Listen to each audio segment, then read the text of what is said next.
Buenos días a todos, bienvenidos a esta conferencia del tercer trimestre del 2022.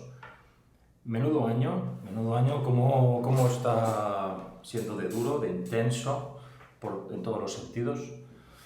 Y nosotros, bueno, hemos querido mostrar aquí una niña que está cazando mariposas, con un poco la alegoría, la idea de a ver cuando cazamos el mínimo del mercado y conseguimos acabar ya, o esperamos ya cerrar ya el capítulo de caídas sangrantes en los mercados bursátiles y de renta fija también. Aunque la renta fija, bueno, ya lo haremos más tarde. En primer lugar, hablaremos de la rentabilidad agregada de clientes de Visan. Pasaremos a hablar de la vista de pájaro, como siempre comentamos, los principales aspectos de estos últimos meses. Luego entraremos en un ciclo un poco más largo, que decimos dónde estamos, que podríamos decir perfectamente dónde creemos que estamos, porque al final es bueno, nuestra opinión de cómo están las cosas. Entraremos en un análisis hasta cierto punto profundo e incluso controvertido de lo que creemos que está sucediendo ahora mismo. Cazando el mínimo que nos indica el mercado, qué pautas el mercado nos puede estar ofreciendo para ver en qué situación estamos a nivel puramente técnica de mercado. Finalmente, resultados de Visa en largo plazo, que al fin y al cabo es nuestro buque insignia, y conclusiones. Venga, empezamos. En el año 2021, año pasado, Visan, en promedio para todas las familias, logramos un 12,82% de rentabilidad. Este tercer trimestre ha sido intenso, pero hemos conseguido acabar en positivo con un más 6,3%, con lo cual arrojamos una rentabilidad negativa para el promedio de las familias del menos 4%, menos 4,3% para el año. Es un mal dato, hombre, querríamos estar siempre en positivo, pero ya sabemos que esto es imposible y a la vista del mal año que estamos, pues bueno, pues pensamos que es un buen resultado, a pesar de que no nos gusta, evidentemente. Bueno, siempre se puede hacer mejor, evidentemente. El asset allocation no ha cambiado sustancialmente desde finales del último trimestre. Pólvora al 9%, el blindaje en 5% y el largo plazo 86%. Fijaros, en medio de una situación de crisis, o que parecía crisis intensa de caídas de mercados, estábamos con una allocation muy fuerte a largo plazo. Pero es que se ha incrementado. De hecho, a principios de octubre, el 1 de octubre, lanzamos otro nuevo disparo de protocolo pólvora por la caída fuerte de los mercados, con lo cual, por un día, esto en lugar del 8 debería ser el 4%, y nos vamos con una allocation en renta variable del 90%. ¿Cuál es la situación de rentabilidades para las familias? Esto son datos agregados de todas las familias. Esto no son los fondos que nosotros invertimos, no, esto es lo que realmente están ganando las familias si hubieran empezado a invertir en 2010. Entonces, este año vemos la rentabilidad del menos 4 versus el Eurostoxx, que ha cosechado unas pérdidas del 22,8%. El índice americano ha perdido más, el 25%. El IBEX un 15% se está comportando mejor este año por primera vez bueno, no sé en cuántos años ya. Después, la vivienda española, fijaros, un 6,2% en positivo. Por eso siempre hemos animado a las familias a tener diversificación, no solamente en activos financieros, en acciones especialmente, como siempre venimos recomendando, sino también en activos inmobiliarios que nos encantan. No somos especialistas en inmobiliario, pero sí que sabemos la enorme importancia que tiene este tipo de diversificación. En este trimestre no hablaremos mucho de inmobiliario, puede ser que en trimestres posteriores empecemos a entrar en algo más en detalle en qué pensamos nosotros de la parte inmobiliaria, pero de momento en este trimestre no lo vamos a comentar. Y finalmente, el estallido de la burbuja de renta fija. Esto hace muchos años que estamos diciendo, esto no es sostenible. De hecho, empezamos en 2015-16, cuando los precios de la renta fija estaban en este nivel. No estaban en el tope, pero sí muy altos, que decíamos, estas valoraciones no nos cuadran, esto no tiene pinta de funcionar. En general, los gobiernos son un desastre, esto va a petar, ¿vale? Y estamos empezando a ver ya este año cómo la cosa no ha ido nada bien, y ahora lo veremos. Rentabilidad agregada. Esto es una transparencia interesante que no habíamos puesto hasta ahora, pero creemos que es relevante. Nosotros vemos cuando hacemos la planificación siempre estamos hablando de que, oye, todo aquello que sea necesario mantener más de 5 años lo podemos invertir de forma agresiva, que es lo que llamaría el mercado agresivo, que nosotros no lo consideramos agresivo, lo consideramos súper conservador a la vista de lo que pasa, pero pensamos que es lo más sensato, pero pensando a muy largo plazo. pero a menos de 5 años pues, mantenemos lo que llamamos el blindaje. ¿Qué ocurre? Que hemos pensado en hacer una gráfica de decir, oye, ¿qué rentabilidades podemos conseguir nosotros en Visan, aunque incluya la parte del blindaje, porque lo incluye todo, si miramos en los últimos 5 años? Por ejemplo, en 2014, quiere decir qué rentabilidad obtuvimos desde el 2010, 11, 12, 13, 14, ¿no? Por ejemplo, en 2015, pues empezamos en 2011, 12, 13, 14 y 15, etc. Entonces, el tema es, si hubiéramos invertido en 2010 a 2014 tendríamos un 38,9% de rentabilidad, ¿vale? En 2015 hubiéramos empezado en 2011, el 55, etc. Vemos que con periodos rolling de 5 años estamos en rentabilidades máximas del 60%, mínimas del 21% de este año que aún no ha acabado, que esperemos, porque sí que es cierto que se puede seguir hundiendo perfectamente, pero empezamos a acercarnos en la fase final del año que puede haber un rally de mercado, ya lo veremos, que quizá no está tan mal o quizás peor, no lo sé. En todo caso, lo que sí que estamos viendo es que como casa de inversión estamos ofreciendo rentabilidades muy consistentes y al final es lo que siempre hemos ido buscando, ¿no? Una consistencia en resultados. Alguien se preguntará, hombre, aquí ganabais más que en la siguiente fase. Y diré, bueno, es que aquí está incorporado el 2013, que fue un año extraordinariamente bueno. Y claro, un año muy, muy bueno en rentabilidades, pues todos los 5 años siguientes se benefician de este extraordinario año, como si fue, ¿no? Entonces, pero aún así, sin estos años extraordinarios, también somos capaces de ofrecer buenas rentabilidades, incorporando también renta fija, blindaje y largo plazo. Está muy bien. Esto no pasa en otros activos. Renta fija, que parecía el parangón de la estabilidad, vemos que, pum, este año pues la gente ha perdido, está en negativo de los últimos 5 años. Y en renta variable europea, bueno, casi siempre estás en positivo, salvo un par de ocasiones. En 2018 entraron en terreno negativo y este año también. Los 5 últimos años están perdiendo dinero. El IBEX, bueno, es un desastre, ya hace años que está siempre en negativo, casi siempre en negativo. Y la vivienda, ¿no? Que me acuerdo cuando ya recomendamos hace años, ya en 2015-16, de entrar de forma agresiva en vivienda, cuando la mayoría de gente en aquella época pensaba que no.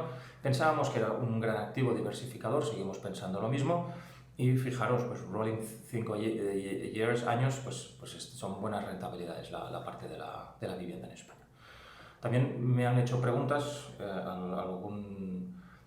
gente, clientes y gente, familias, hablando, oye, antes de la pandemia, justo antes de la pandemia, ¿desde cuánto dinero estamos ganando? Entonces hemos puesto, mira, desde el 31 de diciembre del 2019, antes de la pandemia, hasta hoy estamos ganando un 19,6% en promedio para las familias.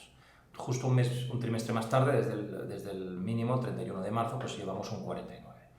De ahí que, bueno, fuera tan irrelevante ejecutar los protocolos pólvora y que no nos asustemos cuando vienen mercados a la baja, como este año, que está siendo un año muy duro y que vamos, si Dios quiere, siguiendo sorteando. Seguimos. Esta vista de pájaro lo solemos poner para ver a nivel internacional cómo estaría la situación. Vemos que en lo que llevamos de año, una distribución de asset allocation, que es una distribución promedio entre varios tipos de activos, un poco de commodities, de renta fija, renta variable, este año sería un desastre, estarías perdiendo un 19%. Esto son promedios. De hecho, nosotros abogamos por una inversión estilo asset allocation, pero como sabéis, a nuestra manera, la manera Visa, ¿no? Es un poco especial, pero así es. O sea, ha sido un mal año. Y de hecho los factores, el value, que dicen, no, el value es muy bueno, el value está funcionando mejor que el resto, pero tampoco os penséis que es una fiesta, o sea, un 2,8 más, tampoco está yendo extraordinariamente bien. Cuando sucede de esto es que estamos hablando normalmente de años muy complicados, años malos en general. Después, la GAP comenta, Banco Central Europeo, que no prevé, esto el 21 de julio, esto es lo que nos encontramos a principios del primer mes, en julio, oye, no va a haber recesión, ni este año ni el que viene. Y ahí, claro, nosotros nos quedamos bastante sorprendidos. ¿Cómo puede ser que el Banco Central Europeo, dentro de sus políticas de asunción, esté con este planteamiento? No lo entendíamos. Pero bueno, esta era la mentalidad, al llegar a las vacaciones de agosto. Aquí no hay recesión, todo va bien. Bueno, unas pequeñas correcciones en bursátiles, algo en renta fija que le vamos a hacer, pero estoy tranquilos que esto se arreglará pronto. Bueno, 3 meses más tarde, pues las bolsas han seguido cayendo, el mercado americano llega a un menos 25, como comentábamos, lo que desata muchas alarmas, pero bueno, no nada que no hayamos visto en renta variable, sinceramente. El tech bubble Esto que hay actual significa las 10 mayores empresas por capitalización bursátil de tecnología ahora llegaron a sumar el 50% del PIB americano, que es muchísimo.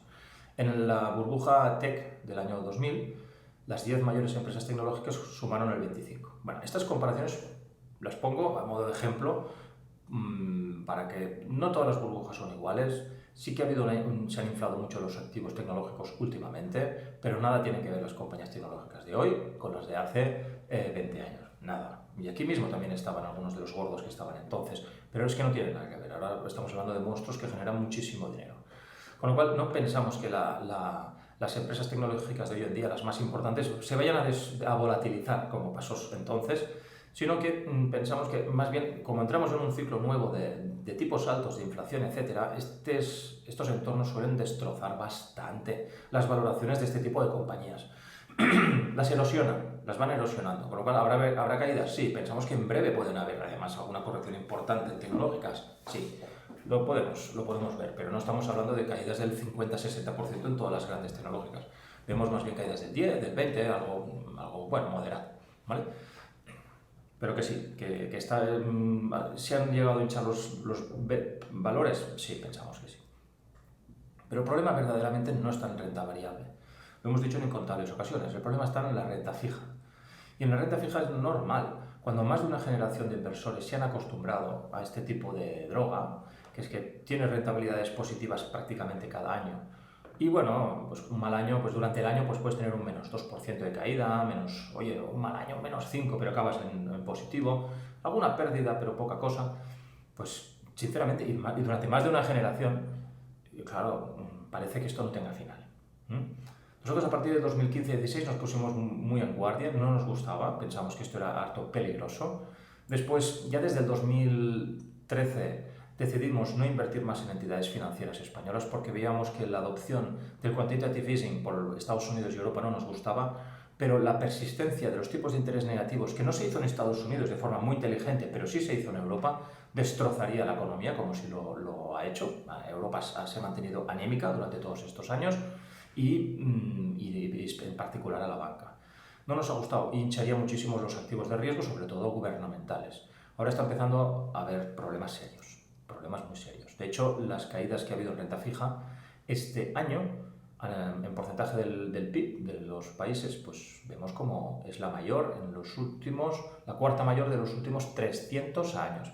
Dicen, madre mía, nos tenemos que ir a la burbuja de South Sea que hubo de 1700, creo que era 1920-21, la final de la Guerra Civil Americana y guerras europeas, Plan Marshall, etc. Imaginaros el nivel de escabechina que hemos tenido este año. No es de extrañar que haya mucho miedo, no es de extrañar, bueno, la situación que nos vemos ahora, es que la vemos lógica. Gracias a Dios, a principios de año ya tomamos medida, que ahora comentaremos. Fijaros, claro, si alguien invierte una porción en 60% acciones, 40% renta fija, que es una porción que se considera de un inversor dinámico, típico, americano, ¿vale? Esto en Europa es un poco más complicado, claro, acaba de tener las pérdidas mayores de todo el siglo. No, es que no hay parangón, ni el crack del 29, ha sido salvaje. ¿Por eso hay mucha preocupación? Sí, y lo vemos, y lo estamos viendo por doquier. Fijaros, lo que más nos preocupa a nosotros es hasta qué punto los bancos centrales están desnudos, están en una situación, se han metido en una ratonera y pensamos que esto es muy peligroso. Lo vemos en Inglaterra, que bueno, es un país pequeño y bueno, el capital internacional lo puede castigar de forma muy severa, sin ningún problema. Y así ha sido, ¿no? Han tomado ciertas políticas que yo creo que el fondo de las políticas son correctas, la ejecución un desastre. Y fijaros que en cuestión de meses pues han perdido lo ganado en los últimos 10 años. Es bastante duro para un inversor inglés, ¿no? De hecho, nosotros cuando hubo el Brexit no teníamos ningún miedo. La gente, el Brexit va a ser el fin del mundo. Yo recuerdo los informes Santander, Goldman Sachs, etcétera, que todos decían que el PIB de los ingleses caería un 10%. Nosotros pensamos, esto no va a ser así ni en broma. De hecho, marcó el mínimo de mercado y desde entonces todo ha ido al alza. Esto sí que es un problema, lo que estamos viendo ahora, esto sí que es un problema. Los bancos centrales, sobre todo ahora los más pequeños, están atrapados. Si suben tipos de interés, que es lo que deben hacer para no parar la inflación salvaje, se encuentran con que empiezan a petar los fondos, los planes de pensiones o otras partidas, o podría petar alguna entidad financiera, etcétera, ¿vale? Pero si no lo hacen, la inflación capa sus anchas. Pero es que además los gobiernos no ayudan para nada, los gobiernos se dedican a prestar con colateral suyo y crear liquidez de forma artificial en el mercado, creando inflación, diciendo, oye, vamos a ayudar a todo el mundo. Y estas políticas gubernamentales ahora tan de moda, después de la pandemia, y que se van a seguir haciendo, esto va a provocar muchísima inflación. Con lo cual los bancos centrales no tienen armas, se han quedado en una situación extraordinariamente complicada. En Visan, ya a principios de año, en enero, ya vimos que no nos gustaba para nada la situación que veíamos. Pólvora está invertida con renta fija y decidimos reducir la pólvora ya un 25%. En febrero se lanzó el primer disparo, con lo cual de facto redujimos a la mitad la exposición en renta fija para las familias. Sinceramente nadie sabía lo que pasaría luego. O sea, las cosas, tú tomas decisiones en función de los riesgos y ponderas, ¿vale? Pero en este caso pues nos ha ido bastante bien porque el riesgo en renta fija ha sido salvaje y las pérdidas que llevamos acumuladas después del primer disparo de pólvora tan solo eran un 4%, con lo cual hasta el 16% y ahora ya están hasta el menos 18% de pérdidas que hay en renta fija, nos los hemos ahorrado al menos para la mitad de la pólvora, que eso está muy bien. Aún así se sigue viendo la pólvora, oye, que no va bien, que no sé qué, digo, bueno, oye, que tiene su función, cumple su función y pensamos que hay que tener cierta dosis de exposición, aunque no nos guste en estos momentos, ¿vale? La dependencia energética de Europa y España es un peligro, lo hemos dicho muchas veces. Como gobernante, una de tus primeras misiones consiste en asegurar la energía. Claro, los gobiernos que llegan ahora se olvidan de esto porque son nuevas generaciones, no se enteran de las dificultades que hubo en el pasado y ahora se encuentran pues que, ostras, la energía es algo importante, y luego hablaremos de esto. Vemos como la inflación en España, vemos aquí la inflación general y después aquí el IPC, el subyacente. Ya avisamos en la última presentación que probablemente estaría en una fase de topping, como así ha sido, se está reduciendo de forma importante, pero ahora aquí viene la nueva explicación que vamos a dar. Pensamos que la energía, tal y como se está desarrollando la guerra y tal y como se están gestionando desde Estados Unidos, que es totalmente proguerra, y la élite europea, von der Leyen y compañía, que son proguerra totalmente, esta gente no son conscientes de que el petróleo se les puede poner, y lo que prevemos nosotros para el año que viene, a un máximo, no mínimo, máximo de 130, es decir, volver a este tope de aquí, hasta 200. O sea, el año que viene puede ser un poco salvaje. En algún momento, yo no digo que estamos siempre en 130, pero sí que pueden haber puntas importantes de precios otra vez a este nivel de aquí. Recordad que el nivel de 130 eran niveles de máxima tensión, máxima tensión gubernamental, y luego lo veremos. Por eso el año que viene pensamos que será un año muy movido, lo iremos viendo.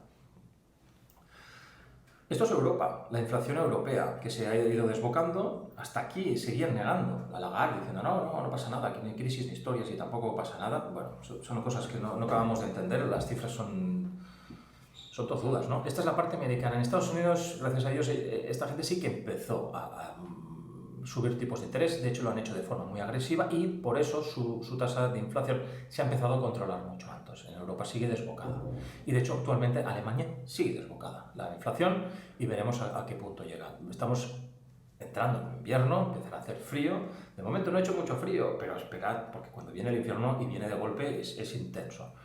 Esperemos, si Dios quiere, que no venga un invierno súper frío, pero después de un verano tan caluroso puede venir un invierno precisamente súper frío.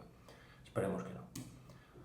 Claro, la eurozona se está desmadrando. Aquí vemos la inflación. Francia es lo único que se controla, pero es que Alemania está desbocada, doble dígito. España, Italia, Portugal, todos también casi doble dígito. Pero es que vemos Holanda, país importantísimo dentro de la Unión, con el 17 de inflación. Dices, 17, ¿dónde van? Pero es que Estonia, Lituania, fijaros, están en 22% de inflación. A ver, esto se está desmadrando. Y yo, si fuera gobernante al alto nivel europeo, vamos, tomaría... Bueno, ya hace tiempo que hubiera tomado medidas, pero es que esto no puede seguir así, porque la inflación desbocada es dificilísimo de controlarla finalmente. Muy difícil. como no sé quién hacía la alegoría esta de que es como una pasta de dientes que sacas de un tubo de pasta de dientes, que volver a ponerla es muy complicado. Y efectivamente, es muy, muy difícil. Estudios que tenemos, pues si aplicas medidas intensas, etcétera, pues puedes tardar 2, 3, 4 años en empezar a controlarla. Así que, ojo. Y finalmente los economistas, que la opinión de los economistas son estas líneas chiquitinas y esto es realmente la evolución de la inflación, ¿vale? Entonces ves cómo, oye, constantemente te dicen, no subirá mucho y se dispara y siempre te dicen, no, va a caer, y no cae nunca, sigue subiendo. Pues sí, sigue subiendo. Y ahora siguen diciendo que va a volver al 2%. Nuestra opinión es que la inflación se va a mantener entre el 4 y el 6% en todo este nuevo ciclo, promedio. 3, 5, 4, 6, incluso en países como España puede estar entre el 5 y el 7 de forma sistemática, sin ningún tipo de problema. O sea que es importante que nos empecemos. ¿Que habrá puntas del 10 como ha habido? Sí, también habrá valles del 2%, pero cuando hagamos los promedios diremos, la inflación, hemos entrado en una inflación, es otro ciclo, hemos entrado en un nuevo ciclo, y esto es importante tenerlo presente. La subida de tipos de interés del Banco de la Reserva Federal ha sido muy acusada, muy rápida. Normalmente van un poco más lentos y en este caso han seguido subiendo de forma intensa. Creemos que es lo correcto y más con la que se está avecinando. Y de hecho, cuando nosotros ha sido un poco un desierto estar explicando a las familias, claro, al trabajar para familias os decimos, oye, es importante pasar las hipotecas de tipo variable a tipo fijo, sobre todo a partir de qué momento. Cuando nosotros lanzamos el pistoletazo fue cuando, fijaros, esta gráfica te dice qué tipo se está pagando para hipotecas a tipo fijo y a tipo variable. En el momento en que el spread entre ambas prácticamente desapareció, a partir de este momento dijimos, es un momento ideal, aparte de otros factores que había también, la curva de tipos, cómo estaba organizada, etcétera. Dijimos, es un momento óptimo, ideal y que creemos que va a desaparecer, y va a durar lo que va a durar, no sabemos cuánto, para pasar todas las hipotecas a tipo variable a tipo fijo. Es importantísimo. Desde entonces, pues bueno, ha costado más o menos.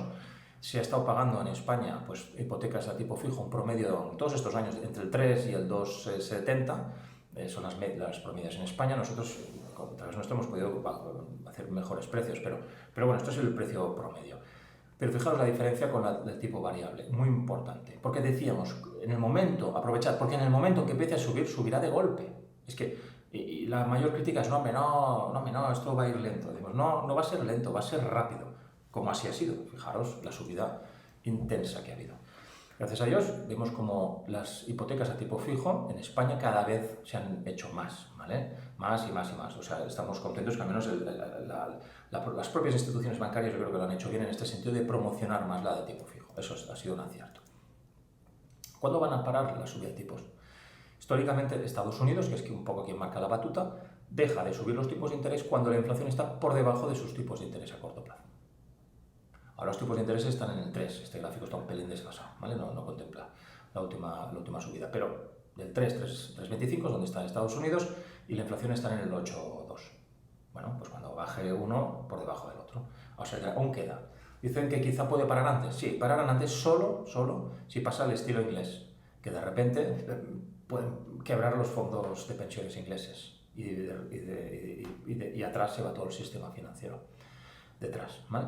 Es decir, no va a ser tan inmediato. Es probable que sigan habiendo subidas de tipos de interés, ¿eh? Es bastante probable. Lo que, claro, cuando subes el tipo de interés de una moneda y de forma agresiva, fuerte, y estás pagando un buen interés, bueno, cuando en el resto del mundo se paga poquito, suben, y además la gente percibe la fortaleza del dólar. Siempre hay muchas secciones, ¿no? de la esfera financiera que siempre dicen que el dólar se va a hundir. Yo digo, sí, se va a hundir. De hecho, el dólar se está hundiendo, evidentemente, porque está habiendo inflación y el dólar se hunde. Pero lo que se está hundiendo de verdad es el resto de divisas. Esto es un tema comparativo. Cuando hay inflación, evidentemente, el dólar está perdiendo valor, pero lo que está perdiendo valor de forma abrumadora en estos momentos es el resto de divisas. Al final, todo es una comparativa entre un factor y otro. Y aquí vemos, vamos a mover esto, si no lo vemos, aquí estamos viendo cómo están yendo ciertas materias primas. Esto, por ejemplo, es el aluminio, verdaderamente subió mucho, hubo un pico a principios de este año para luego retroceder a precios del año pasado. O sea, el aluminio ahora está más bajo que a principios de año, ha perdido valor. En cobre sí que subió muchísimo y ahora está empezando a caer y no descartamos que siga cayendo. Esto es la parte industrial, ¿no? Que también te anticipa hasta cierto punto crisis y es lo que nosotros también estamos monitorizando. Crisis industrial. Y después hierro, ¿no? Las subidas del hierro han sido brutales, etcétera. Bueno, ahora el hierro está al mismo precio que la pandemia y que hace muchísimos años. Hubo una caída el año pasado, se rebotó y ha seguido cayendo. Ahora mismo el hierro no es, en principio, un problema, no debería serlo. Muy bien, y esto es el Bitcoin, ¿no? Que muchas veces nos comentan, ¿no? Y el Bitcoin nos defiende de la inflación. Bueno, igual que el oro, ¿no? ¿El oro nos ha defendido de la inflación? No, ha caído plomo y el Bitcoin bastante más. No es un proxy bueno para proteger de la inflación, sí lo ha sido el inmobiliario, sin duda, y pensamos que es el principal proxy para proteger de la inflación. Las acciones, no tanto, también te protegen, a medio plazo, a corto no tanto. Así lo vemos. Muy bien, y ahora pasamos al siguiente ciclo, que es dónde estamos o dónde creemos que estamos. Fijaros, esto ya lo mostramos en presentaciones en el pasado, ¿no? Y aquí básicamente lo que estamos diciendo, no hay imperio que dure siempre hay alguno que controla el mundo, y actualmente es el americano, obvio. Lo que pasa es que los imperios, en la fase final, en la que otro los empieza a superar, pues son bastante agresivos, bastante violentos, ¿eh? Y esto es lo que estamos empezando a ver ahora con Estados Unidos. China verdaderamente está retomando la senda, va a pasar a ser líder en los próximos 20 años, y Estados Unidos va a perder su posición fundamental. Esto tampoco es decir, no, Estados Unidos se va a hundir. No, es como los ingleses, que pasaron a ser la primera potencia a favor de los americanos. No es que te vayas a Inglaterra y eso sea un erial, no lo es muy potente Inglaterra, pero no es el más potente porque hay otro que lo supera con creces. Lo que sí vemos es que el imperio, la moneda de reserva, que es lo que tiene el imperio que está gobernando en este momento Estados Unidos, su divisa suele ser la última que pierda poder, ¿vale? Con lo cual el dólar, por mucho que haya perdido incluso el liderazgo mundial, el dólar seguirá siendo durante muchos años la moneda más utilizada, durante muchos años. Lo mismo que una plaza financiera. Ahora mismo vemos que el pound inglés se usó durante muchísimos años más tarde desde perder la fortaleza, el liderazgo mundial, pero sigue siendo una plaza financiera de primer orden, ¿eh? Y esto es muy probable que siga para los Estados Unidos. Las cosas se mueven, pero no tan rápido. Y estos son ciclos que nos interesan. Entonces, entendamos, estamos en un momento de cruce de caminos, choque entre dos grandes superpotencias. Estados Unidos con China. Y la guerra de Ucrania no es más que una guerra, proxy war, que hace Estados Unidos contra China. ¿De acuerdo? O sea, estamos en medio de una guerra de dos colosos. ¿Está? Es así. Uno que es el chino, que está quietecito y callado, y como el otro lo va atizando, y llevan muchos años, China, más de 50 años sin emprender guerras. Estados Unidos no ha parado de hacer guerras desde estos últimos 50 años. China ha estado quietecita y simplemente trabajando, creciendo y cogiendo el liderazgo, ¿vale? Y ahora la cosa se va a empezar a recrudecer, porque Estados Unidos verdaderamente ve que está pasando, que está habiendo un problema. Entonces, cuando nosotros analizamos la parte que más nos importa a nosotros, que es donde estamos invertidos en deuda y ver nuestra situación económica, claro, vemos que el mundo se ha endeudado de forma masiva, los chinos también, aunque habría que hablar mucho de la fórmula cómo invierten en China. Pero la parte europea, occidental, vemos que las deudas que hay en estos momentos son abrumadoras. Nos hemos endeudado de forma masiva y hay un problema de deuda en estos momentos. Y vemos cómo Estados Unidos se ha endeudado muchísimo, de forma peligrosa, Inglaterra también, y vemos como la eurozona parece que no tanto. Pero bueno, si miras la eurozona te das cuenta que Alemania es básicamente y Holanda los que nos están endeudando, pero en cambio Francia y especialmente España y Italia es un desastre. Es un desastre. Aparte que España es el único país que no reporta las deudas de las corporaciones públicas, como Renfe, etcétera, que si lo añadiéramos, ¿vale?, estaríamos pasando del 130% del PIB. Yo creo que hay que añadirlo sin lugar a dudas. Esto ya lo visamos en el pasado. Los países que pasan del 130% necesitan una reestructuración de deuda, tarde o temprano. Como mucho tardan 15 años, normalmente de 3 a 5 años ya hay una reestructuración. De muchas formas, o puedes impagar la deuda, que esto no se va a hacer, o sea, es impensable, pero sí una reestructuración. Oye, mira, lo que te debo a 3 meses te lo voy a pagar en 30 años o en 10, o una devaluación, que también es bastante probable que se surja, o una gran inflación, que también. Fijaros, hay muchas formas para no pagar. La más probable, pues, es tirar una patada para adelante y generar inflación en el sistema, como así está empezando a suceder en estos momentos. Entonces, claro, otro tema de dónde estamos, ¿no? Pensamos que estamos entrando ya con Obama. Obama inició el punto de inflexión para el que se acabó la hiperglobalización y entramos en un punto de cierre de mercados, ¿vale? Estuvo durante muchos años negociando el TTIP, que al final no se firmó. Después hablan del trade war, ¿vale? De Trump, lo de trade war fue nada. Lo que pasa es que ya sabemos que contra Trump todo vale, ¿no? Pero están comparando el trade war con las guerras mundiales, no tiene nada que ver, al menos en este gráfico, pero bueno, al menos ilustra cosas muy relevantes. Lo principal es qué porcentaje de PIB se exportan en los distintos países que forman el mundo, la economía mundial, y vemos que iban creciendo las exportaciones. Esto es bueno, nosotros somos pro globalización en el sentido de que hay que exportar, generar y exportar. Cuando entras en autarquías, generalmente es por guerras y hay muchísima pobreza. Y aquí luego estamos viendo que después de una guerra mundial el comercio internacional se resiente muchísimo, intenta recuperarse, pero fracasó y provoca otra guerra, ¿de acuerdo? Entonces, cuando hay paz es cuando hay comercio, y lo importante es que haya comercio, máximo comercio posible, pero que sea justo, ¿eh? Esto es muy, muy importante. Con lo cual, ahora tenemos que entender que estamos en una fase de reducción constante del comercio y que va a durar un poco bastante tiempo. De aquí, yo creo que 10 años perfectamente una reducción del comercio y que vamos a entes más locales, etc. Además, en la guerra de Ucrania, esto ha acelerado este acontecimiento de forma extraordinaria. Olvidados del trade war de Trump, es la guerra ucraniana la que realmente, como suele pasar con las guerras, provocará una reducción brutal del comercio internacional. O sea, ya la globalización ya se está acabando. Es la nueva realidad y, oye, pues hay que adaptarse a saber en qué estamos, en qué situación estamos. Este gráfico ya lo mostramos en su día, es potentísimo, de Lynn Alden. Empezamos por este grafiquito de aquí, ¿vale? Aquí estamos hablando de que cuando el mundo privado, esto es el caso americano, pero es extensible al mundo entero y más cuando es el imperio que está gobernando, es lo que más nos importa. Se endeuda muchísimo la parte privada, llega un momento que hay una burbuja de deuda, explota. Y entonces vienen unas crisis bancarias salvajes. Cuando explotan, los gobiernos, que esta es la deuda gubernamental, intenta ayudar para que la implosión de deuda privada no sea una catástrofe máxima, ¿vale? Hace lo que puede. ¿Y qué hacen? Pues bajan los tipos de interés, los suelen bajar, ¿vale? Y suelen empezar a mantener un ritmo de impresión monetaria importante. Imprimen billete. Lo que pasa es que este billete va para recapitalizar entidades financieras, etcétera, y no va directamente a la gente. Entonces, claro, muchas veces la gente confunde que el hecho de que se imprima billete eso es sinónimo de inflación. No lo es. La inflación, para que sea inflación, necesitas que este dinero vaya a las manos del público general. Si solo va a recapitalizar entidades financieras, pues no. Con lo cual, del 32, que hubo la gran crisis bancaria, en los años posteriores mantuvieron los tipos de interés súper bajos, como vemos aquí, y imprimieron mucho billete. Pero eso no implicó inflación. ¿Cuándo vino la inflación? La inflación vino cuando vino un choque, en este caso una guerra, en el que fue necesario empezar a repartir billete a la población en general. Y eso es lo que se llama helicopter money, que es que esto sí que es muy de mucha inflación, ¿vale? Y ahí empiezan los problemas de verdad.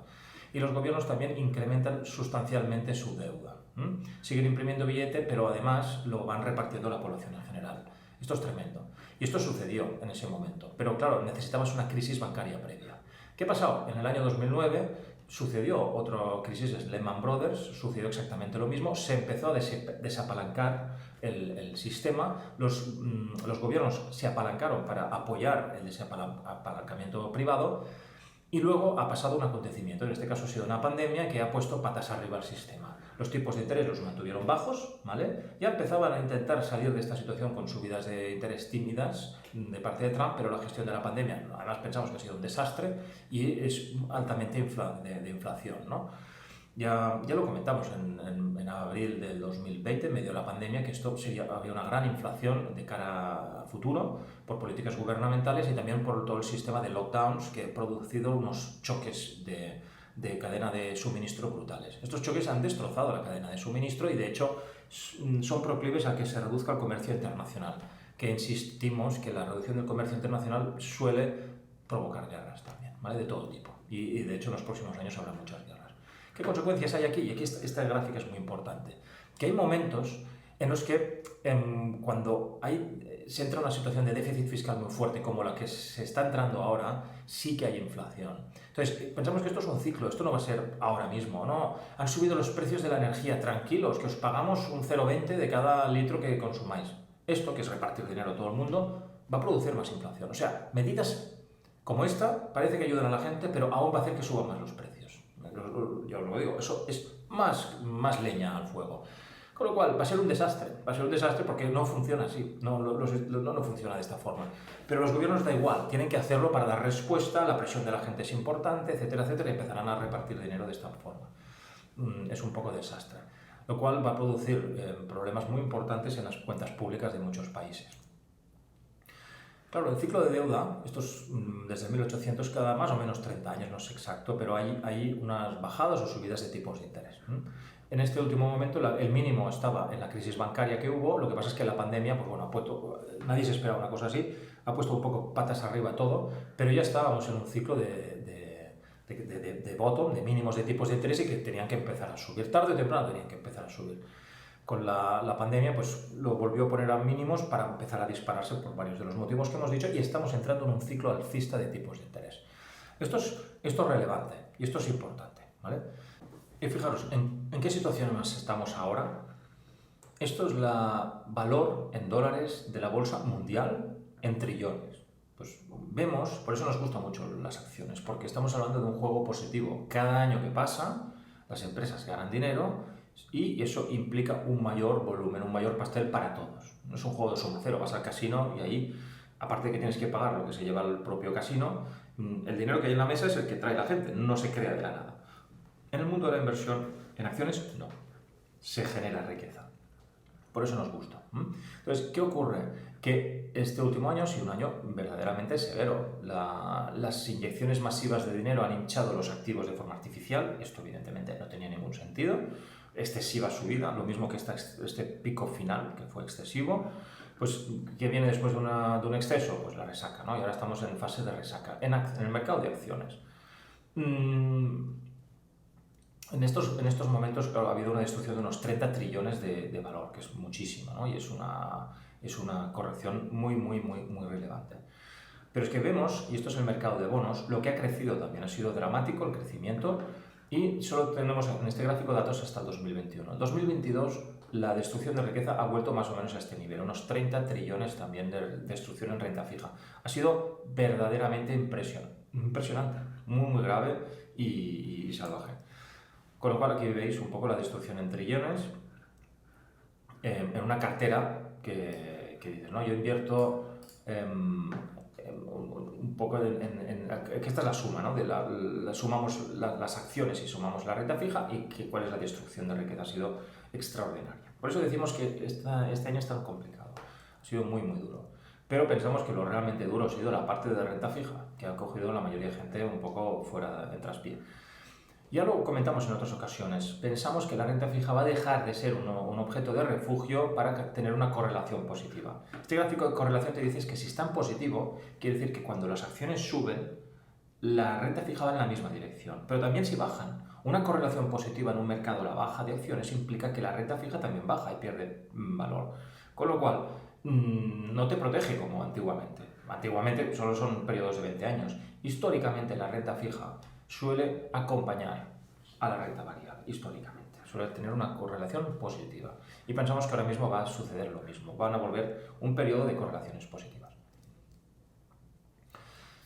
Toda la situación que vemos ahora en Ucrania, etcétera, tenemos que entenderla también desde una perspectiva global. A ver, vamos a hablar de energía sucintamente, pero creemos que es muy importante para entender lo que está pasando.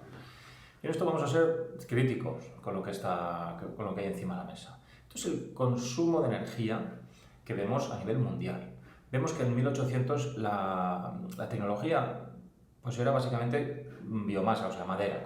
Tala un árbol y ponte pues, en tu chimenea, pues caliéntate con un poco de energía. O utiliza la energía pues, de madera para calentar hornos o lo que sea. Bien. Aparece el carbón, ¿vale? Y lo que vemos es que el consumo energético crece, y lo que pasa es que no es que la madera deje de utilizarse, porque se sigue utilizando, simplemente que se consume más energía con otra tecnología que es el carbón. Cuando aparece el petróleo para consumo masivo, no es que el carbón deje de usarse, no, es que se añade el petróleo. Esto es muy importante lo que estoy diciendo. Cuando aparece el gas natural, pues se añade al consumo, y cuando aparecen las nucleares, etcétera, etcétera. Reducción en consumo de energía o sucede en fases de crisis y es mínima, como estamos viendo aquí. Fijaros, una gran crisis, es que vamos, en el consumo energético casi ni se aprecia. Esto es la pandemia, bueno, se paró todo, pero fijaros, pum, ya estamos otra vez volviendo a consumir y más que está siguiendo. Entonces, y aquí vamos a hacer una crítica. Cuando todo el mundo en Occidente estamos hablando de las nuevas energías renovables, estamos viendo que van con una mentalidad, la Agenda 2050 que plantean los gobernantes es pasar a reducir a la mitad. Claro, ellos sinceramente creemos que no tienen los pies en el suelo y no saben de qué están hablando, sinceramente. Porque la energía, cada nueva descubrimiento tecnológico no te quita los antiguos, lo que te hace es añadir para el nuevo consumo futuro que venga, pues la nueva tecnología. Pero lo que ya hay se queda, al menos históricamente nunca se ha reducido, nunca. De hecho, cuando Alemania quiso sacar las plantas de carbón, se fueron a China, y la producción americana de carbón y la producción europea de carbón siguió produciéndose, pero en China. Después dicen, somos muy verdes, pero ¿qué va? El mundo sigue polucionado, pero en China. Han puesto la fábrica en China y sigue el mismo problema, exactamente el mismo problema. Con lo cual, si alguien tiene un poco de visión internacional y global, ve que es un poco especial. Con lo cual, las políticas de energía, antipetróleo, anticarbón y antigas natural están totalmente fuera de lugar.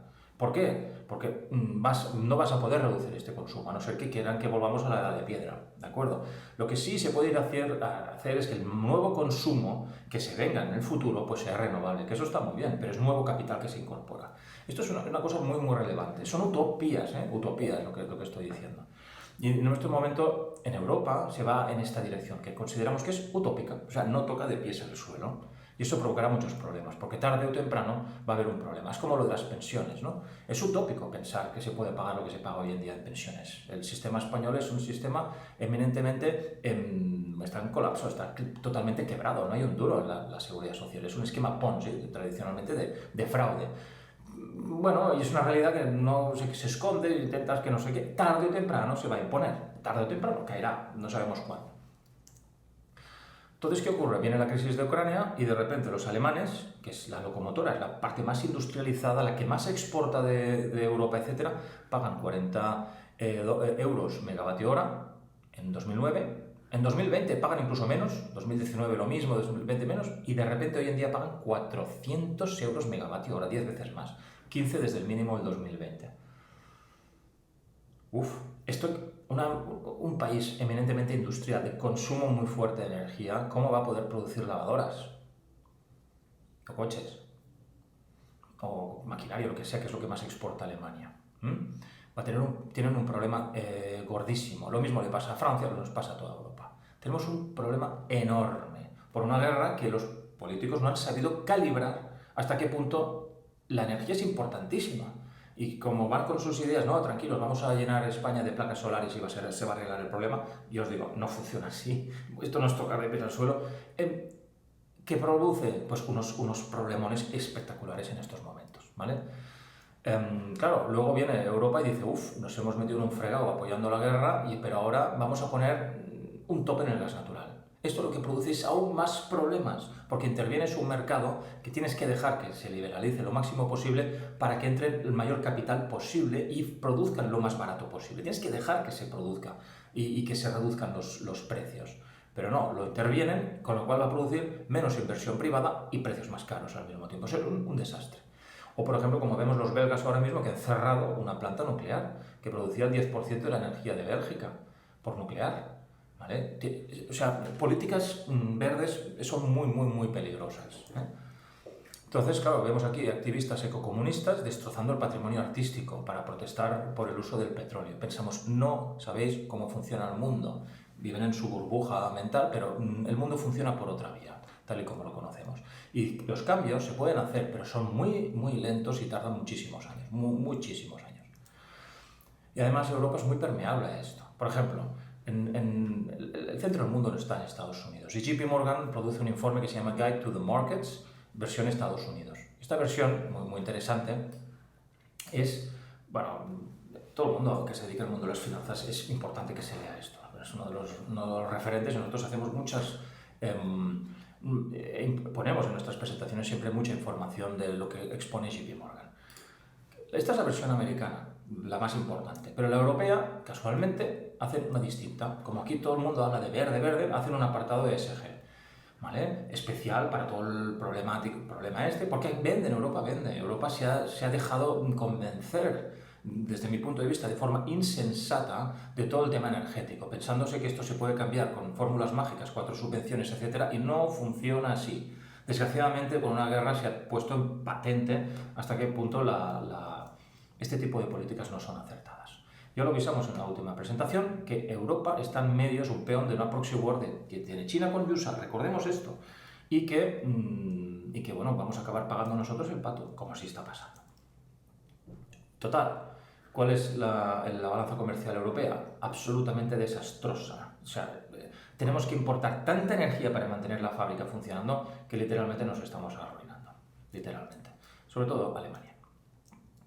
Y aquí, claro, llega el punto en que dices, oye, a ver, tanto verde, tanto tal, bueno, veremos. Este gráfico de aquí vemos qué piensan los empresarios, son encuestas que se hacen a los empresarios que se adelantan 4 meses a lo que va a ocurrir normalmente en el mercado. ¿Vale? Ahora las solapamos, pero se hacen 4 meses antes a lo que realmente sucede luego. Y en rojo vemos el PIB alemán. Claro, los empresarios alemanes ahora se prevé una crisis, una reducción del PIB del 8 al 10% en Alemania. O sea, tan severa como la pandemia. O sea, estamos hablando de un gripaje, o que el del año 2008. Alemania está extremadamente contra las cuerdas en este momento. Y Alemania busca desesperadamente fuentes de energía baratas, porque es que el país se les está implosionando. Y pensemos que Alemania es la locomotora de Europa, ojo que vamos todos después, ¿eh? Y más en una situación tan endeudada. Con lo cual, Alemania está diciendo, uy, ya sé que ESG, la Greta Thunberg y todo lo que tú quieras, pero creo que vamos a empezar a utilizar nuclear, que dijimos que la cerraríamos, me da la sensación que no, porque bueno, es que desaparecemos literalmente. Vamos a seguir utilizando la energía nuclear, que cosa que celebramos, y que sepáis que estamos invertidos en nuclear en adelante, ¿vale? Claro, cuando Alemania empieza a hablar con Rusia para llegar a acuerdos energéticos y se entera Estados Unidos, las fuentes que tenemos, que hasta ahora no se han equivocado nunca en este tipo de temas, dicen, no, es que Estados Unidos bombardeó el Nord Stream, el 1 y el 2. ¿Para qué? Para no dar opción a Alemania a seguir teniendo negociaciones con Rusia, porque evidentemente si Alemania sigue comprando gas ruso, le damos mucha fuerza a Rusia, ¿vale? Pero Alemania decía, ya, yo lo que tú quieras, pero me estoy hundiendo literalmente. Lo que decíamos desde un principio, quien va a pagar la fiesta, la guerra y todo somos nosotros, ¿de acuerdo? Vamos a ser Europa fundamentalmente. Pensad que si cae Alemania caemos el resto, ¿eh? O sea, todo va detrás. Con lo cual nos interesa a todos por el bien europeo, que Alemania esté bien. Pero les da igual, vienen los americanos, se cargan el Nord Stream, o eso parece la información que tenemos, que hasta ahora nunca se han equivocado. Y bueno, y cuando Suecia investigan también los bombardeos, dicen que no, es que es tan delicada la información que han descubierto ahí que no la pueden hacer pública. Pues yo creo que si fuera ruso ya lo hubieran dicho, ¿vale? Y si no dicen nada, pues bueno, cada uno que saque sus conclusiones. En fin, aquí vemos un poco la situación desde otra perspectiva. Lo que decíamos, ¿dónde estamos? Pues vamos a ver. ¿Qué pasa? Que en presentaciones anteriores avisamos de que muy probablemente habría el uso del armamento nuclear táctico. Lo anticipamos. Más que nada la gente diga, ostras, han lanzado una bomba nuclear, ¿vale? Y que no entre la gente tampoco en pánico. No creemos que vaya estilo Nagasaki, 300 kilotones en una ciudad, no. Pero sí bombas tácticas de un kilotón perfectamente. Pensad que el Nord Stream se tuvo que destrozar con casi 1 kilotón, ¿eh? O sea, estamos hablando de este tipo de uso. Esto va a llevar muchos problemas, sobre todo en Europa desde nuestro punto de vista. ¿Por qué? No es que estemos a favor o en contra, pensamos que hemos estado desde un principio siempre absolutamente en contra en el envío de armas a Ucrania y sinceramente a una solución negociada desde un principio.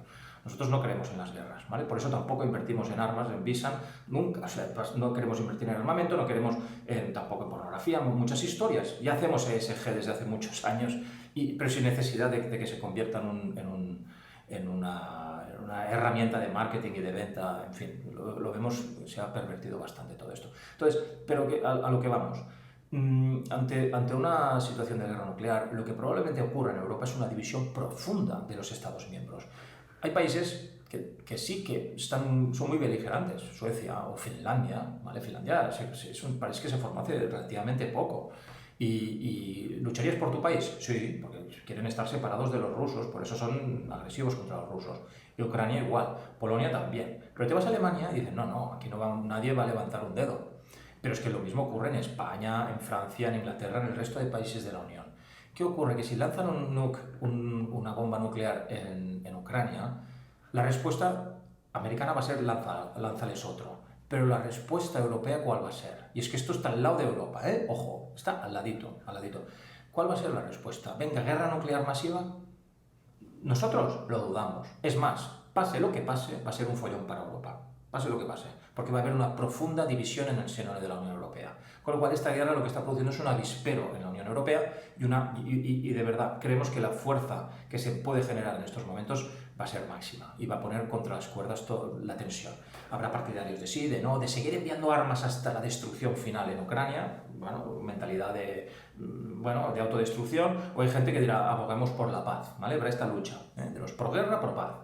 De momento hay muy pocos pro paz, casi no hay ni nadie con esta mentalidad en las élites europeas, pero la población cuando empiecen a usar armas nucleares habrá un clic y la gente dirá, hablemos, ¿vale? Así que lo veremos. Entonces, llegamos al trilema de Rodrik, muy interesante, que es no podemos tener democracia en los países, soberanía nacional e hiperglobalización. A la vez, es un triángulo que hay que elegir, ¿vale? Y este trilema de Rodrik, que es profesor de Harvard y, ha escrito un libro en relación a esto y ganó mucho prestigio, etcétera, pues lo podemos adaptar, ¿vale? a la europea. Que lo llamamos el trilema de Nacher, ¿vale? Que lo escribió Nacher y pensamos que está muy acertado. En el caso europeo, y estamos de acuerdo con la opinión, el trilema es un pelín distinto, pero es prácticamente lo mismo. Te dicen, no podemos tener en Europa el euro, una moneda única, que ya la tenemos, o sea, este lado ya se ha decidido, que oye, va a haber moneda única, seguro. No podemos tener eurobonos. ¿Cómo? O sea, mutualización de la deuda. ¿Hay eurobonos hoy en día? No. España tiene su deuda pública, Francia la suya, Alemania la suya. ¿Vale? ¿Por qué? Porque en el momento de poner los eurobonos, algo totalmente necesario para tener una moneda única, teóricamente, Alemania dijo que ni en broma, que él no pensaba pagar la deuda de los españoles o los italianos, que son unos derrochadores. ¿De acuerdo? Claro, llegas a este punto y dices, bueno, si no quieres eurobonos y quieres moneda única, lo que vas a romper es la democracia. Y así ha sido.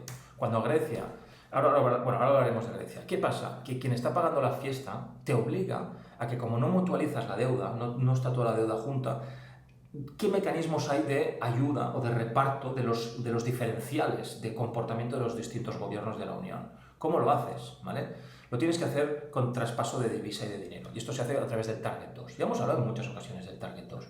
Pero es que ha ido a más. Las diferencias se están disparando. Y España, tanto España y especialmente Italia, van a peor. A muy peor. Con lo cual, cuando vemos qué pasó con Grecia les dijeron, mira, ¿quieres estar en el euro? Sí, quiero estar en el euro. Pues te quedas sin democracia. Así que, claro, hicieron referéndums. En ese caso eran de izquierdas y también de tinte comunista. Pero nos da igual, nosotros somos demócratas y, oye, aunque sea muy socialista, pero el pueblo ha decidido algo, pues, oye, hay que hacerlo, ¿no? ¿O no? O nos lo pasamos... da igual. Y eso es lo que pasó. Al final hubo 2 referéndums y no se hizo caso a ninguno. No hay democracia alguna en Grecia, si quieres permanecer en el euro, evidentemente, ¿vale? Con un país pequeño como Grecia, pues se pudo. La pregunta es, ¿pasará con Italia? Porque, claro, von der Leyen dijo, oye, ojo, no podéis votar a esta Meloni, pero es que ha ganado, y ha ganado de forma abrumadora en Italia.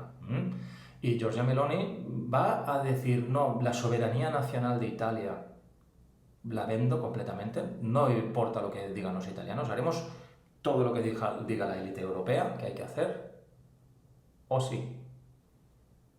¿Vale? Aquí está la cuestión más importante. ¿Qué hará Italia de ahora en adelante? Veremos, Giorgia Meloni, a ver qué hace, ¿vale? Pero me da la sensación de que muchas alegrías no va a haber, al contrario. Con lo cual, si Italia está en esta situación, pensad en lo que hemos dicho de Alemania, que está en una situación de debilidad. No es lo mismo, bueno, vale, oye, cuando te sobra el dinero, haces un poco tontorón, lo miro al otro lado, a cuando tú tienes un problema acuciante a nivel de país y ves a los italianos que van un poco a su rollo, ¿vale? Esta situación es muy tensa. Con lo cual, bueno, en run, no se puede ignorar la realidad, es decir, mirar para otro lado. No hay crisis, bueno, pero no se pueden ignorar las consecuencias de ignorar la realidad, es lo que decimos, bueno, tarde o temprano te va a llegar. Con lo cual, hasta ahora, como no hay eurobonos y hay moneda única, se ha apostado en Europa por eliminar la democracia. De hecho, von der Leyen nadie la ha votado. O sea, ¿alguien de nosotros ha ido y ha votado? Porque, a ver, el presidente de la Unión, por ejemplo, en Estados Unidos, pues tienes que votar. ¿Te gustará o no Trump? ¿Te gustará o no Biden? Da igual, da igual, pero has votado, ¿vale? Pero ¿quién ha votado a la von der Leyen? ¿Quién la ha votado? No la ha votado nadie. Con lo cual, ya sabemos, no hay una estructura democrática en Europa. Esto es como funciona ahora. Pensamos que esto va a seguir así. Con la llegada de Meloni en Italia va a seguir así. Van a seguir diciendo, no, Italia no pinta absolutamente nada y lo que votemos no pinta nada. O va a petar por la moneda única, o va a petar por los eurobonos. Entonces aquí veremos por dónde peta, ¿de acuerdo? Yo creo que con la llegada de Meloni, la democracia va a querer mantenerla, va a querer mantener su soberanía nacional. Y va a apretar porque Alemania ahora está débil. Y con Alemania débil puede ser o que hagan eurobonos y digan, bueno, al final haremos una moneda única y cedemos a los eurobonos, con lo cual habrá democracia y moneda única, la habrá, pero habrá un eurobono y a partir de entonces el IRPF no lo pagaremos a España, lo pagaremos a Europa, ¿vale? Y pagaremos la principal cantidad de impuestos a nivel europeo. Será así, ya está, mantenemos la moneda única y el control fiscal de los países pues desaparecerá. Eso por un lado. Pero si no quieren, pues nada, desde nuestro punto de vista, desaparecerá la moneda única, el euro. Entonces, pase lo que pase, esto está poniendo en jaque el euro, porque lo está poniendo en una situación de mucha debilidad, muchísima debilidad. Y anunciamos ya hace un par de trimestres que el euro estaba en una encrucijada gravísima. Y cuando empezó la guerra dijimos, es que no creemos que lo empiece a soportar por todos estos temas energéticos, de sanciones, de tonterías que están haciendo, que políticos que no ven más allá de las consecuencias de empezar a hacer según qué, y se les está yendo completamente de madre todo. La consecuencia, inevitable, el euro se está hundiendo y de hecho ya llevamos un buen año perdiendo dinero con el euro. Nosotros hemos tenido siempre una parte, más del 50% del dinero de las familias en dólares. ¿Por qué? Porque no nos fiamos del euro. Pensamos que está muy mal gestionado. Si fuera una empresa, pues vamos, los hubiéramos despedido hace tiempo, ¿vale? Y la cuestión es muy compleja, con lo cual, para preservar el poder adquisitivo de las familias, entre el 50 y el 70% del dinero lo tenemos en dólares. Lo que nos ha permitido este año, pues al final, arrojar pérdidas de un 4% cuando los mercados están absolutamente reventados. Y tampoco nos fiábamos de la renta fija soberana, teníamos 0, y la corporativa que teníamos redujimos a la mitad ya en febrero y también nos hemos ahorrado una buena castaña en la parte final.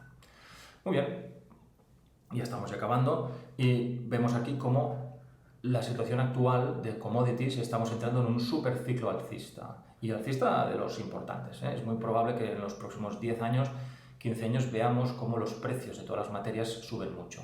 Y diremos, hombre, sí que suben los precios. Y yo siempre diré, no es que suban tanto los precios, es que el poder adquisitivo del dinero está cayendo. Está cayendo, porque siempre pensamos que lo que sube son los pisos. Suben los pisos, pero no se te ha ocurrido pensar que el piso quizá vale lo mismo y es que es tu divisa la que se te está hundiendo, ¿vale? Y en este caso pensamos que es esto. Estamos entrando en un ciclo de descontrol gubernamental. Para que la gente no se enfade, van a mantener crecimientos artificiales en base a inflación. Así todo el mundo tiene más o menos trabajo, más o menos a corto plazo, largo, o sea, esto no va a funcionar y bueno, va a haber inflación alta, ¿vale? O sea, acostumbrémonos. Creemos que esto es el escenario. Con lo cual, ¿dónde estamos? Inflaciones promedio en torno al 4 o 6% en este próximo ciclo, ¿eh? Son opiniones, no sabemos si se va a cumplir, ya sabemos que no sabemos nada, pero al menos es nuestro esquema mental, promovida por gobiernos para reducir en porcentaje su abultado deuda, ¿vale? Boom de la energía y materias primas. Gran volatilidad en los mercados de todo tipo. Gran crecimiento del nacionalismo. Gran intervencionismo de los gobiernos en gasto público y privado. Van a intervenir todo. Te regalamos dinero por allí, te damos por allá, te hacemos esto y van a parecer fantásticos, ¿no? Y qué bien nos lo pagan. Lo que no sabemos es que van a disparar la inflación. O sea, lo vamos a pagar igual. Europa parecerá una enorme república bananera. Desde mi punto de vista va a ser un desastre. Crisis de la globalización y el comercio internacional. Hay una implosión y lo que produce guerras y rebeliones, porque si no puedes negociar, total, vas a robar o quitar los recursos del otro vía guerra, si no puedes comerciar.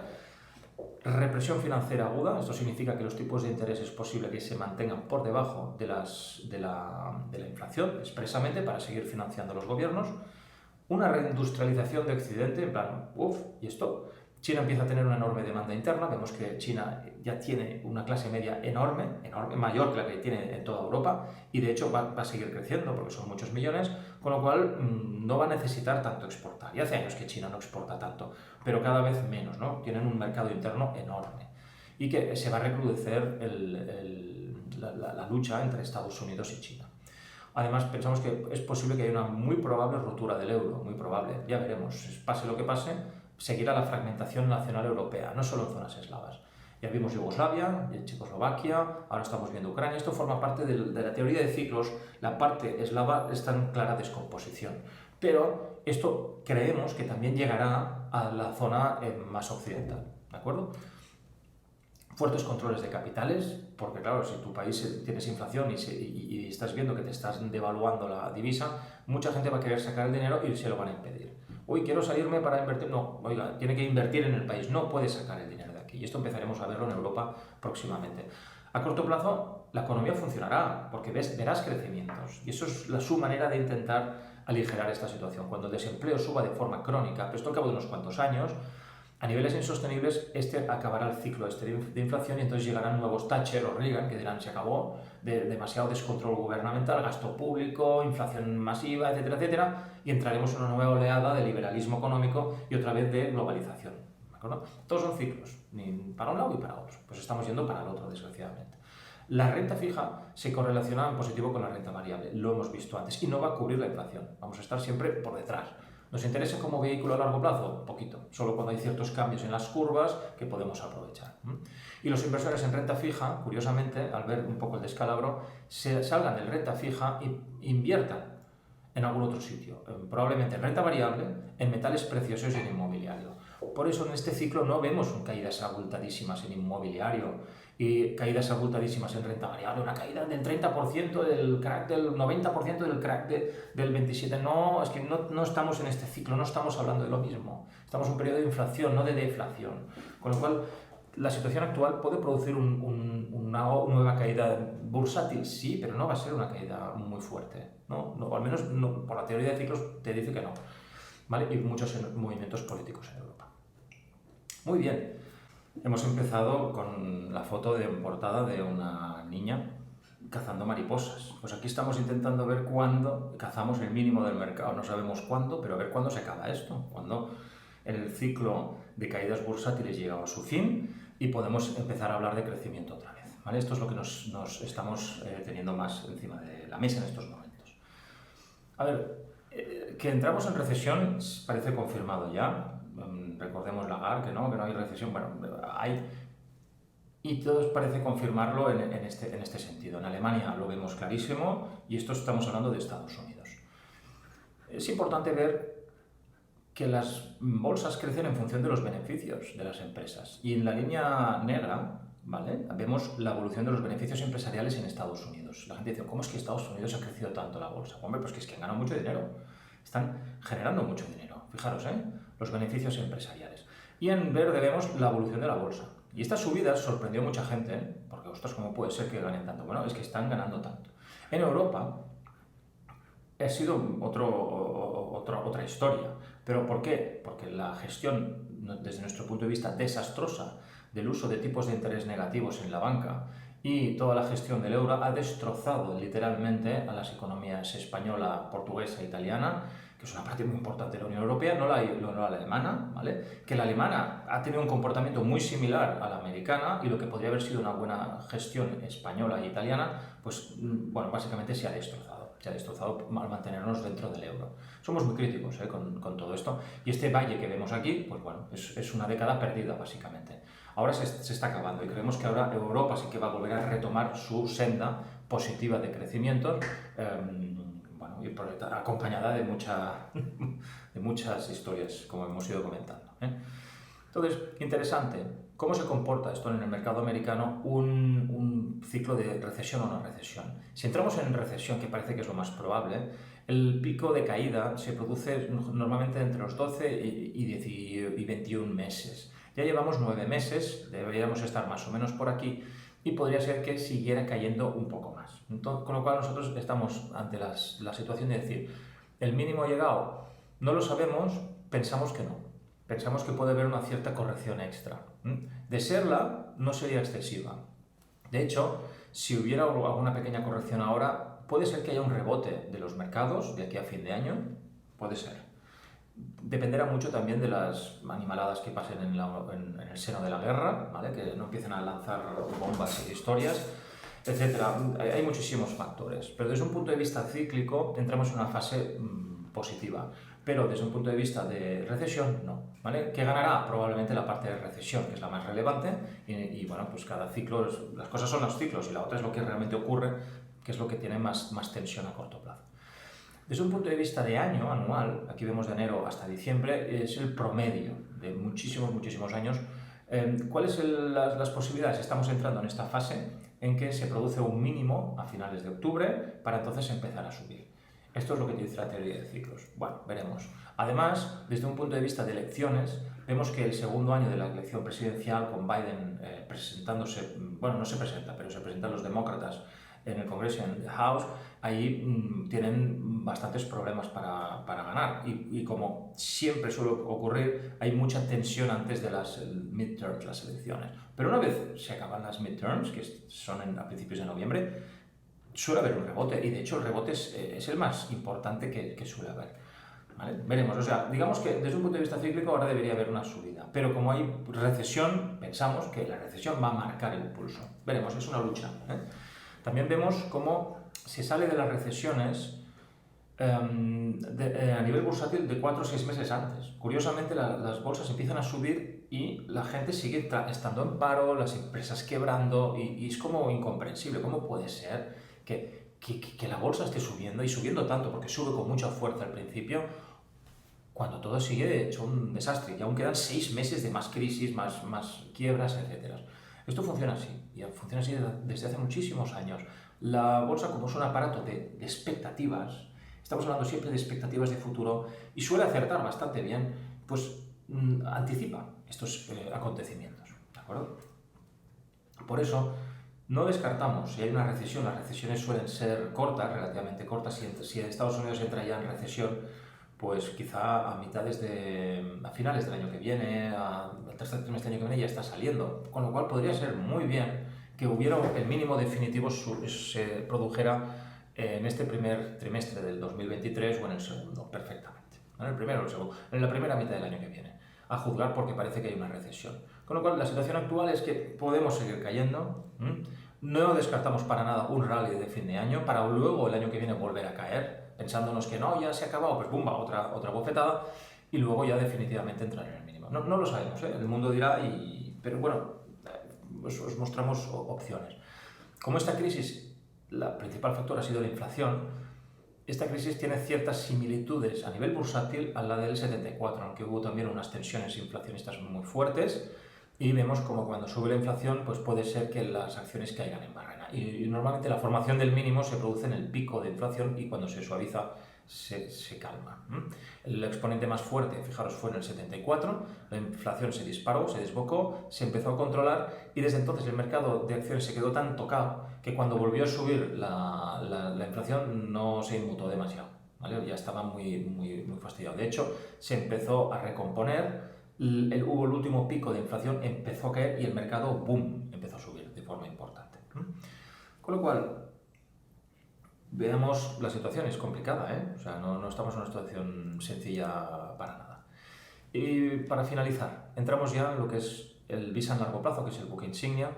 Este fondo, este año hemos perdido un 1% en lo que llevamos hasta los 9 primeros meses. Recordemos, el Eurostoxx un menos 22,8, si no recuerdo mal, casi un menos 23, y el S&P pues un menos 24, casi un menos 25.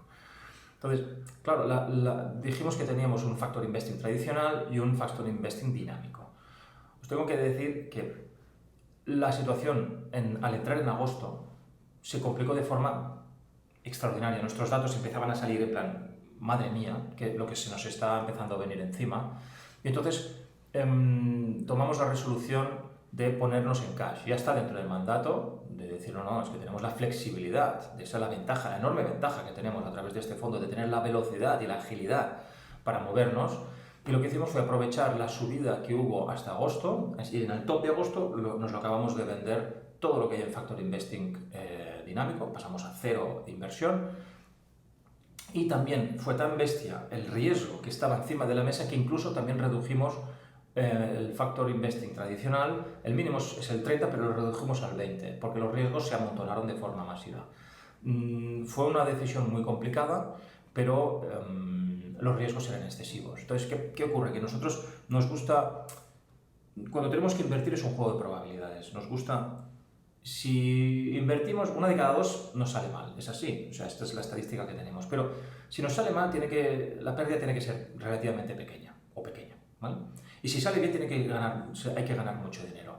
Nos encontramos en una tesitura en que las posibilidades de seguir ganando eran muy bajas, ¿vale? Si seguíamos invertidos, pero las posibilidades de empezar a perder la camisa eran altísimas, con lo cual nos vimos forzados a salir. O sea, hacer apuestas en que si ganas, ganas poco y si pierdes, pierdes la camisa, no nos gustan, por definición. Nos gusta si perdemos poco, ¿vale? Y si ganamos, ganamos mucho dinero. Con lo cual esto nos obligó a salirnos del mercado en agosto, cuando todo el mundo de vacaciones, juerga, etc.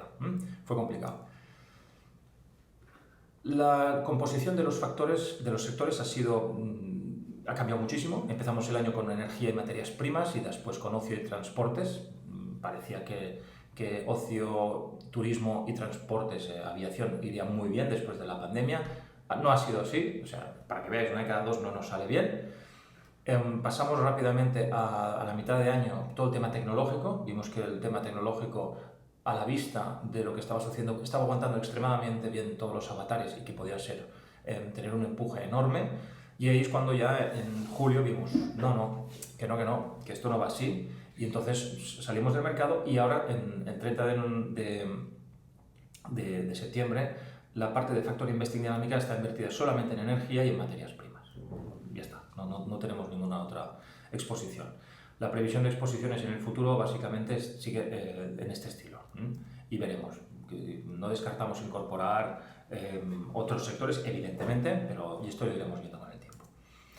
Claro, fue complicado, ¿no? Porque en julio la exposición que tenían una parte importante del mercado, que son estrategias sistemáticas, ¿vale? O estrategias de control del volumen, de la volatilidad, perdón, o risk parity o CTAs, que son derivados, tenían una exposición absolutamente mínima. Entonces dijimos, bueno, como que no tienen prácticamente dinero en acciones, esto a finales de junio, probablemente se vean en la obligación de entrar en el mercado a la que haya un pequeño rebote, como así fue. Y entonces dijimos, aprovechamos el rebote, que se pondrán a invertir todos estos, puede ser un rebote bastante salvaje, y entonces vender, ¿vale?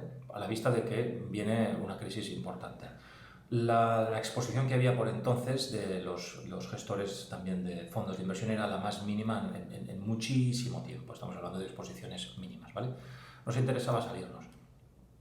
Y además en aquel momento, justo cuando tomábamos la decisión, salió este estudio en que las acciones nunca han pasado a más mínimos a corregir después de que la corrección se haya recuperado en la mitad. De hecho, en agosto habíamos recuperado más de la mitad de todas las pérdidas del mercado en el año.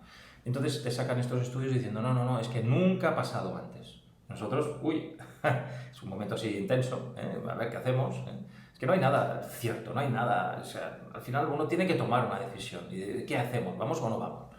¿Vale? Lo que pasa es que nuestros estudios no eran desde el 1960, sino desde el 1800. Y vimos que entonces sí que había ocurrido en más de una ocasión que caídas se habían recuperado un 50%, pero habían seguido cayendo de forma abrumadora más tarde. Con lo cual invalidaba este enunciado y las circunstancias actuales no eran las mismas del ciclo que se estaba planteando. Así que con más datos, y te ponían datos de todo tipo, nosotros también vimos los nuestros y dijimos, no, hay que leer un poco más antes de la historia y ver que sí que efectivamente sí que había pasado. Y recordemos, Lagarde diciendo que aquí no hay crisis, ni este año, ni el que viene, ni en 2023, ni en 2023 va a haber crisis. Madre mía. Muy bien. Ya hemos acabado esta presentación. Ha sido un poco larga, intensa, pero bueno, ya está. Espero que os haya gustado. Las conclusiones ponemos las de siempre, y hace tiempo que ponemos que habrá periodos de inflación de más del 3. Fijaros, esto hace un año parecía, ¿qué dicen estos? De más del 3. O sea, y ahora parece poco. Dices, si el 3 no es nada. Bueno, nosotros pensamos que la inflación no pensábamos que llegaría al 10, pero sí que estaríamos en entornos de franjas más positivas en el futuro, y sí que lo hemos comentado antes, ¿no? Descartamos inflaciones del 4, 3, 4, 5, 6% sistemáticamente en los próximos 10 años. Mucha volatilidad, ya lo estamos viendo. La clave, y somos pesados y aburridos, pero es que la planificación financiera es la clave.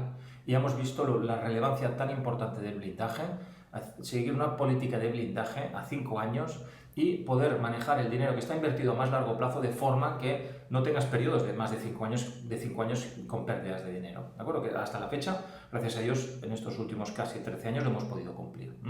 Veremos en el futuro, veremos si Dios quiere. Cambio de ciclo. El año 22, con sucesivas rotaciones de factores, ha sido muy bestia este año. Nosotros mismos hemos ido rotando y el mercado también. Llevaba momentos en que las rotaciones son tan salvajes que el mercado no sabe por dónde va a tirar. En este año estamos viendo esto, el mercado ha sido un auténtico caos. La pandemia está mucho más controlada de lo que parece, ahora la gente ni habla. Nos siguen obligando a tener la mascarilla en el autobús y el metro y en los hospitales y en farmacias. Imaginaros que vas al súper, no necesitas mascarilla, en la farmacia sí, pero bueno. Y los acontecimientos geopolíticos volverán a ocupar titulares, veremos. Esto siempre ha sido así y seguirá siendo. De hecho, creo que en los próximos años, especialmente en Europa, bueno, puede ser un drama esta parte, desgraciadamente. En fin, muchísimas gracias por vuestro tiempo, no ha sido corto, espero que lo disfrutéis y, en fin, que vaya todo muy bien.